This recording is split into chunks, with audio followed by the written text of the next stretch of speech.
कि नीतीश कुमार और चिराग पासवान के बीच में क्या बातचीत हुई, ये मैं कैसे जान सकता हूं। चिराग पासवान जो एकमात्र सीट जीत करके आए थे और वो भी उनके विधायक दूसरे पार्टी में खेमे में चले गए थे। सरकार के स्तर पर, कार्य के स्तर पर, आइडियोलॉजी के स्तर पर विभिन्नता हो सकती है, लेकिन नीतीश कुमार का मैं बहुत सम्मान करता हूं क्योंकि उन्होंने बिहार के विकास में एक बड़ी योगदान किया। ओरमा ग्रुप, जो सोचता है वो करता है, आपके अपने सपनों का आशियाना। नमस्कार, भारत लाइव देख रहे हैं आप और मैं हूं आपके साथ स्वेच्छा। देखिए, एक बार फिर से आपका बहुत बहुत स्वागत है हमारे इस खास कार्यक्रम यानी कि स्पेशल स्टोरी में। और जैसा इस कार्यक्रम का नाम है स्पेशल स्टोरी, तो जानते ही हैं जरूर कुछ ना कुछ स्पेशल होगा, जरूर कुछ ना कुछ अलग और तीखा आपके सामने लेकर आएंगे हम।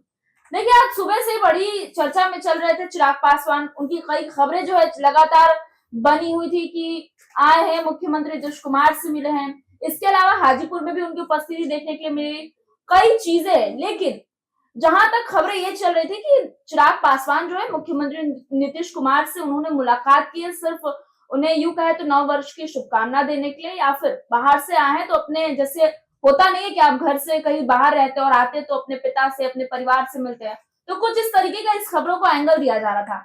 लेकिन ये आप भी जानते हैं कि मुलाकात कभी भी आम नहीं होती, और खास करके मुख्यमंत्री नीतीश कुमार से चिराग पासवान की मुलाकात, जहां एक तरफ मंत्रिमंडल का विस्तार भी होने वाला है, खरमास खत्म होने वाला है और कुछ बड़ा होने का लगातार जो आगाज दिया जा रहा है।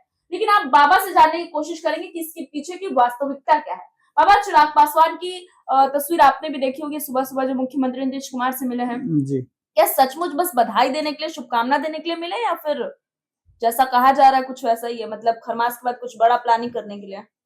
जब थाना में आदमी जाता है ना, कोई केस करने के लिए जी, तो ऐसा सवाल पूछता है कि लगता है कि आप ही गलती करके आए हैं। वैसे ही आप हमसे प्रश्न कर रहे हैं।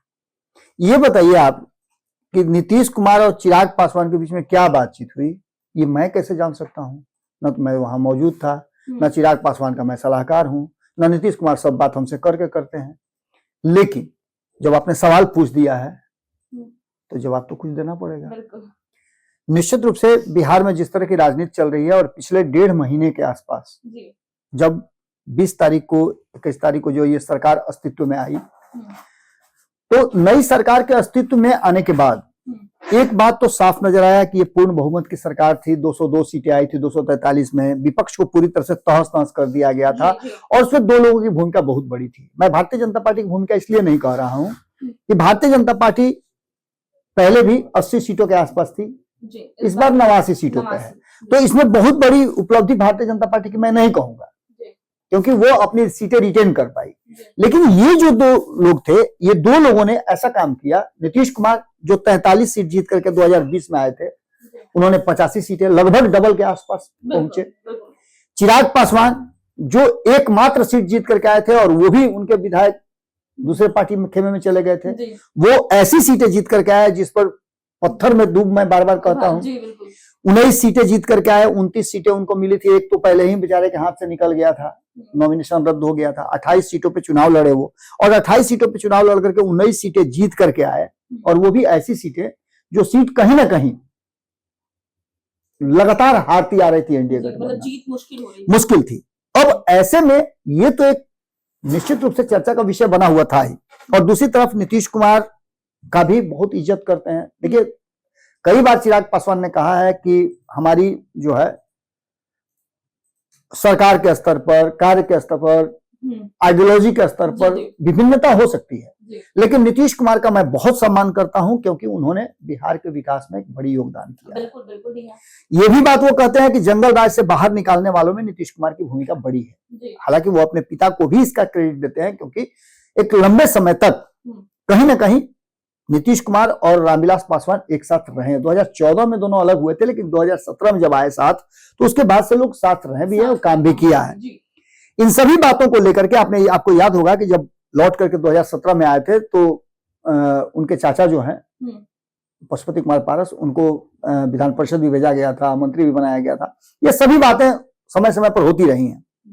लेकिन इस बार की मुलाकात, जैसा कि आपने क्वेश्चन हमसे पूछा कि बाबा क्यों मुलाकात हुई, तो देखिए, मुलाकात पॉलिटिशियंस जब भी मिलते हैं ना, तो सिर्फ एक मकसद नहीं होता है।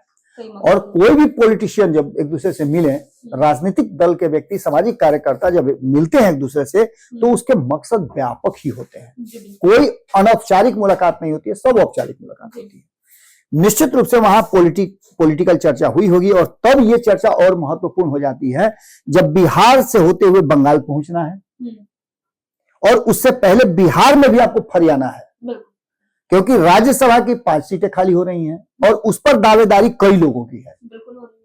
उस दावेदारी में सबसे ज्यादा प्रबल दावेदारी वो 5वीं सीट पर अगर किसी की होती है, मैंने सवेरे भी खबर किया है, उस पर 5वीं सीट की जो दावेदारी बनती है ना, वो चिराग पासवान की बनती है। और चिराग पासवान ने पहले भी ये बात कहा है। स्वाभाविक रूप से अगर देखा जाए तो चिराग पासवान को वो 5वीं सीट मिलनी चाहिए, लेकिन वो सीट है किसके पास? तो वो सीट है उपेंद्र कुशवाहा के पास। उनकी सीट खाली हो रही है। उपेंद्र कुशवाहा के साथ है, चलिए उपेंद्र कुशवाहा में सब कुछ अगर ठीक ठाक रहे तो उपेंद्र कुशवाहा को भेजा जा सकता है, लेकिन सियासत में कोई किसी के लिए बलि देता है क्या? एक स्टेप पीछे हो सकता है, लेकिन बलि नहीं देता है कोई। सिंपल सी बात है कि अगर उपेंद्र कुशवाहा की पार्टी में सब कुछ ठीक ठाक नहीं रहता है तो उनके 3 विधायक जो अलग थलग नजर आ रहे हैं, उनका प्रयोग इस चुनाव में, जो 5 सीटों के राज्यसभा के चुनाव होंगे, उसमें बहुत बड़ी भूमिका उनकी होने जा रही है। क्योंकि आंकड़ों के हिसाब से देखें तो मैंने बहुत विस्तृत खबर किया है कि 41 सीटों का, 41 विधायकों पर एक राज्यसभा का तय हो रहा है, जिसमें से अगर 202 के आंकड़े को हम देखें तो 202 के आंकड़े में आप जो उपेंद्र कुशवाहा के 4 हैं उनको घटा दीजिए, तो सीधे तौर पे 34 जो विधायक हैं वो बचते हैं। यानी कि 7 विधायकों की जरूरत पड़ेगी अभी भी। ठीक है, एक राज्यसभा भेजने के लिए 7 विधायकों की जरूरत होती है। एनडीए गठबंधन के पास टोटल 34 हैं। इन 34 में से 19 घटा दीजिए, ठीक है, तो 19 घटाते हैं तो 15 बचते हैं। अब इनको लेकर के आगे की जो रणनीति होगी वो क्या होगी? 15 कहां से जुटेंगे? इस 15 को जुटाने के लिए आगे की रणनीति 15 इसलिए कि मैं 19 की बात कर रहा हूं कि 34 में 19 तो ऑलरेडी चिराग पासवान के हैं, यानी बाकी के जो लोग हैं वो 15 लोग उनका समर्थन कर रहे हैं, जो नीतीश कुमार के और बाकी के लोगों के सीटें बच रही हैं उसको मिलाकर के। अब जो 41 पूरा करने के लिए जो संख्या घट रही है 7, उसको कैसे पूरा किया जाएगा? दोनों की मुलाकात, एक तो नए साल पर पहली बार मिले थे, बिहार आए थे चिराग पासवान, तो निश्चित रूप से बधाई देने का बनता था और उन्होंने बधाई दिया भी। इस बात को उसी तरह से उन्होंने प्रचारित किया जब प्रेस कॉन्फ्रेंस भी कर रहे थे, तो उस समय भी उन्होंने बहुत सहजता से इस बात को रखा। नीतीश कुमार पर जब वो एयरपोर्ट पहुंचे और केसी त्यागी के द्वारा डिमांड जो किया गया चिट्ठी लिख करके भारत रत्न दिए जाने की बात, उस पर भी उन्होंने कहा तो कि उनमें सारी काबिलियत है भारत रत्न मिलने की, उन्होंने बिहार के लिए बहुत कुछ किया है, लेकिन भारत रत्न ऐसी छोटी प्रक्रिया नहीं है जिसमें किसी को भी कभी भी दिया जा सके। ये फैसला जो है उस बोर्ड को करना है, उस तथ्य को करना है, चूंकि सबसे बड़ा सम्मान है। हालांकि दोनों बात उन्होंने कही है। भारत रत्न की डिमांड तो रामविलास पासवान के लिए, उनके पिता हैं, उनके लिए भी की जा रही है, क्योंकि दलितों के लिए और देश की राजनीति के लिए, बिहार के लिए उन्होंने बहुत कुछ किया है। तो ये सभी प्रक्रियाओं को अगर देख लिया जाए तो ये मुलाकात सिर्फ एक सामान्य मुलाकात से ज्यादा मुलाकात नजर आती है। ज्यादा बड़ी। इसको ऐसे समझना पड़ेगा कि अगर नीतीश कुमार कोई फैसला लेते हैं 5वीं सीट को लेकर के, तो उसमें नीतीश कुमार का मनसा क्या है, उनका मूड क्या है, ये भी जांचने की एक प्रक्रिया थी। आकर के उनको आग्रह भी किया जा सकता है कि आप बड़े हैं, आप वो सीट हमारे खाते में दीजिए, आप भारतीय जनता पार्टी से भी आग्रह कीजिए। रहा सवाल वो 3 विधायकों का, तो कहा तो ये भी जा रहा है, आपने सुना होगा, मीडिया में खूब खबरें चल रही है कि ये तीनों विधायक भाजपा की तरफ गए थे। ये तीनों विधायक जाकर के चिराग पासवान से भी मिले थे। ये तीनों विधायक जो भाजपा की तरफ वाले, तो फोटो भी आई थी, क्योंकि नितिन नवीन से इन लोगों की मुलाकात हुई थी, तीनों विधायकों की, तो वो फोटो आई थी। ये विधायक नीतीश कुमार से भी संपर्क में है। तो ये संपर्क में सिर्फ है या किसी खास के खेमे में जाएंगे या अपने आइडेंटिटी, अलग आइडेंटिटी के साथ आएंगे, क्या करेंगे, ये एक अलग मामला है। लेकिन इन तीनों ने ये सूत्र से ये कहा है कि ये एनडीए गठबंधन के साथ हैं। तो एक चीज मान के चलिए कि 7 जो कम हो रहे थे उसमें से 3 मान लेते हैं कि ये आएंगे, तो 3 तभी आएंगे ना जब कम से कम 2 लोग उनका सपोर्ट करेंगे। उसमें चिराग पासवान और अगर नीतीश कुमार एक खेमे में आ जाए तो ये 3 विधायक उनके पक्ष में आ सकते हैं। बाकी बचता है नीतीश कुमार। तो नीतीश कुमार के पास ही वो चाबी है जिस चाबी से बाकी के जो 4 विधायक घट रहे हैं उसको पूरा करें, या तो AIMIM से पूरा करें या कहीं और से पूरा करें। दूसरा कोई रास्ता नजर नहीं आता है, क्योंकि कांग्रेस के पास 6 है तो कांग्रेस खुद ही मांग रही है महागठबंधन में कि भैया आप हमको राज्यसभा वाला सीट दे दीजिए। ये पूरा का पूरा मामला जो है नीतीश कुमार और चिराग पासवान की मुलाकात बिहार में राजनीतिक तापमान बढ़ाने के लिए काफी था। अब ऐसे में आप एक बात और समझ सकते हैं, एक राज्यसभा सीट बिहार के सियासत में इतना भूचाल मचा दिया है कि इसमें सरकार तक बात आ गई है। क्योंकि अगर तेजस्वी यादव जो अब तक चुप है, इंतजार हो रहा है कि वो अपना मुंह खोलें, क्या कहने जा रहे हैं, आगे उनकी रणनीति क्या होगी, दिल्ली में बैठक के बाद क्या निकल करके सामने आया, रोहिणी आचार्य के बयान के बाद क्या हुआ, मीसा भारती की चुप्पी का क्या मतलब है, तेज प्रताप यादव जो सभी के यहाँ घूम घूम के कह रहे हैं उनका क्या होगा। मैंने तो यहां तक कहा था कि कहीं ऐसा ना हो कि तेज प्रताप को ही राज्यसभा भेजने के लिए नीतीश कुमार नामित कर दें। देखिए, होने के लिए सियासत में कुछ भी हो सकता है, लेकिन दूर की कौड़ी ला करके खड़ा करने का मतलब एक ही होता है कि ये दोनों की मुलाकात कहीं ना कहीं राजनीति से पूरी तरह से प्रेरित थी। और इसके साथ ही खरमास से पहले ये चर्चा भी चल रही है कि मंत्रिमंडल का विस्तार होगा। मंत्रिमंडल के विस्तार में कहा यह जा रहा था कि 6 विधायक पर 1 मंत्री होगा। तो 19 विधायक हैं, 2 ही मंत्रिमंडल में भी सदस्य शामिल हुए हैं चिराग पासवान की पार्टी से, तो निश्चित रूप से एक उनके लिए जगह बनती है।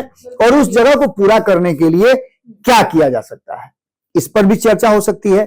इसके अलावे बहुत जल्द आपको पता है कि MLC की सीट भी खाली हो रही है, और MLC के सीट में भी बहुत बड़ा पचड़ा फंसा हुआ है।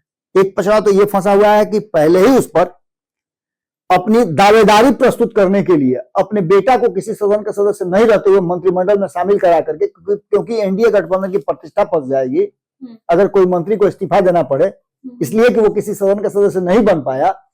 तो ऐसी स्थिति में पेज तो पहले ही उपेंद्र कुशवाहा ने फंसा दिया है, स्मार्ट पॉलिटिशियन है। इस पर भी चर्चा होनी है, क्योंकि अगर उन्होंने अपने बेटा को मंत्री बनाया तो निश्चित रूप से या तो मंत्रणा की होगी या फिर अपनी मर्जी से किया होगा।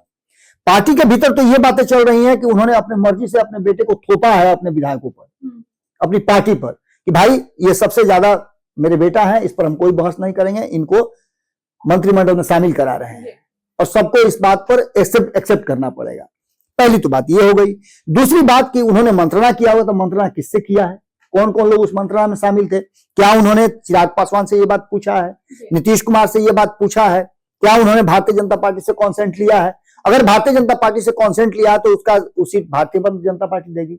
अगर नीतीश कुमार ने सपोर्ट किया है कि नहीं भाई अपने बेटा को बनाइए, तो नीतीश कुमार को अपनी तरफ से सीट देना चाहिए। चिराग पासवान उसमें सीट अपनी क्यों देंगे, एक यहां भी मामला आके अटक सकता है।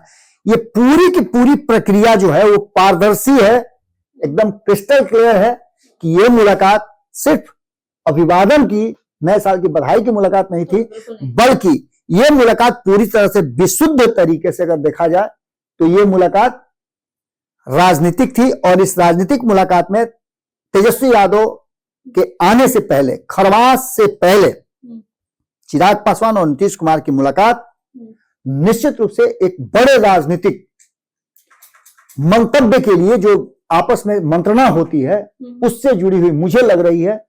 आने वाले समय में जो उनके बॉडी लैंग्वेज था, उनका प्रेस कॉन्फ्रेंस हो रहा था, तो हमारे भी रिपोर्टर हैं, हमारे होनहार रिपोर्टर हैं दीपक जी, उन्होंने सवाल उनसे पूछा था, असहज किया था कुछ देर के लिए कि जी राम जी क्या है, उस पर वो स्पष्ट जवाब नहीं दे पाए। उन्होंने पूछा भी था कि क्या नाम बदलने से चीजें बदल जाएंगी। चिराग पासवान ने जो बातें कही है, अच्छा एक बात और है कि चिराग पासवान बहुत कैलकुलेटेड बातें कहते हैं, बिल्कुल हवा हवाई बातें नहीं करते हैं।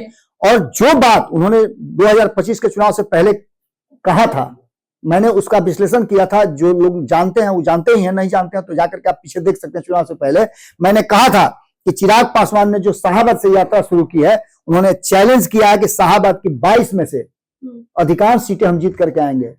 22 में से जो 20 सीटें हैं वो हार गई थी इंडिया गठबंधन 2020 में। इस बार 22 में से 18 सीटें जीत करके आई है। तो आप समझ सकते हैं कि कितना बड़ा लैंडस्लाइड विक्ट्री हुआ है। और ये बातें अगर चिराग पासवान नीतीश कुमार से मंत्रणा करते हैं, नीतीश कुमार से मिल करके उनको बधाई देते हैं और ये कहते हैं कि ये हमारे पास हमारी डिमांड है, ये ग्रीवांसेज है, इस पर हम लोग आगे चलना चाहिए, तो निश्चित रूप से नीतीश कुमार भी उसको सोचने के लिए मजबूर होंगे। और इस मीटिंग का मतलब सीधा सा मुझे जो लग रहा है कि कहीं ना कहीं पूरी तरह से राजनीतिक है और राजनीतिक कई ऐसे मुद्दे हैं जिस पर चर्चा हुई होगी और चर्चा के बाद अब धीरे धीरे करके निकल जाएगा। खरमास वह 1 2 3 इसे नहीं काउंट होता है ये तकई के तक दिन अब निकचाइल है। तो बस 3 दिन और वेट कीजिए, 14 तारीख के बाद बिहार की राजनीति एकदम जिसे साफ पानी होता है ना उस तरह से साफ सब होकर निकल जाएगा। बहुत बहुत धन्यवाद बाबा। तो आज स्पेशल स्टोरी में खास बातचीत रही और चीजों को समझने की भी कोशिश की गई है। अब बाबा का जो कहना है कि ये जो मुलाकात है बिल्कुल भी आम नहीं है, बल्कि बिहार की राजनीति का एक छोटा सा यूं कहे तो मंत्रणा मंतव्य जो भी बाबा के शब्दों में कहिए तो बहुत अहम और बहुत अलग है। अब इससे आप कितने सहमत हैं और आपकी क्या प्रतिक्रिया है ये हमें कमेंट सेक्शन के माध्यम से जरूर बताएं। और आने वाले 3 दिनों बाद आखिर क्या कुछ बिहार की राजनीति में देखने के लिए मिलता है, कौन सी नई कहानी सामने आती है, ये भी सबसे पहले सबसे सटीक चैनल के माध्यम से आप तक पहुंचाने का काम करेंगे। मैं स्वेच्छा और बने रहे भारत लाइव के साथ। आपके सपनों को हमने सजाया है, ई होम्स पैनोरामा को हमने बनाया है। ई होम्स मेरा एक सपना था जिस पे मैं पिछले 4 साल से काम कर रहा था। हमने जो बनाया है वो सबने है माना। ई होम्स पैनोरामा में हो आपका भी आशियाना। और फाइनली हमने 2021 में इस प्रोजेक्ट को लॉन्च किया। बहुत लोग अप्रिशिएट कर रहे हैं कि पूर्णिया जैसे शहर में बिहार के, एक तो बिहार की बात करें उसमें भी पूर्णिया जैसे छोटे जगह में इस तरह का लाइफस्टाइल देना, ये सुन के हम लोगों को बहुत अच्छा लगता है। ई होम्स में हमने कुछ और भी किया है, जैसे हम जिस जगह में रह रहे हैं हमारे फैमिली सिक्योर हो, उनको सिक्योरिटी का ध्यान में रखा है। आपकी सुविधा और सुरक्षा आपके लिए खास है, ये आपका विश्वास है। इसमें आर्टिफिशियल इंटेलिजेंस का 7 लेयर सिक्योरिटी का हमने इस्तेमाल किया है। लस ग्रीन कैंपस को बनाया है, यदि हमारा बाउंड्री वाल है तो वो वर्टिकल गार्डन है। ये जितनी भी फैसिलिटी होता है एक इंटरनेशनल टाउनशिप में ई होम्स है, ये हम लोग विश्वास नहीं कर पा रहे हैं। जो भी हमारे मित्र दोस्त या जो भी हमारे बाहर के बाहर आते हैं तो हम लोगों को बहुत अच्छा सुनने को मिलता है और बहुत अच्छा क्रेडिट मिल रहा है। वो सारा हमने सिर्फ एक बिल्डिंग नहीं बनाया, हमें एक बहुत अच्छा लाइफस्टाइल दिया ई होम्स में, और मेरा एक सपना था जिसको मैं आज फुलफिल होते हुए देख रहा हूँ। ये आपका आवास है। ई होम्स पैनोरामा में अब आपका निवास है। E Homes Panorama, luxurious lifestyle redefined. Panorama group, जो सोचता है वो करता है। अगर ये वीडियो पसंद आई और वह बिहार के राजनीति और बिहारियत से सरोकार रखेनी तो सब्सक्राइब बटन दबा के चैनल के सब्सक्राइब कर ली। ओजे एगो घंटी बा, ओकरा बटन दबा देला से कुल सटीक और मारक खबर रुआ मुफ्त में मिल जाई। अगर रुआ पत्रकारिता के हमनी के नया प्रयोग में सहयोग कर चाहतानी तो ज्वाइन बटन दबा दी। पेटीएम नंबर नोट कर ली 9386816700।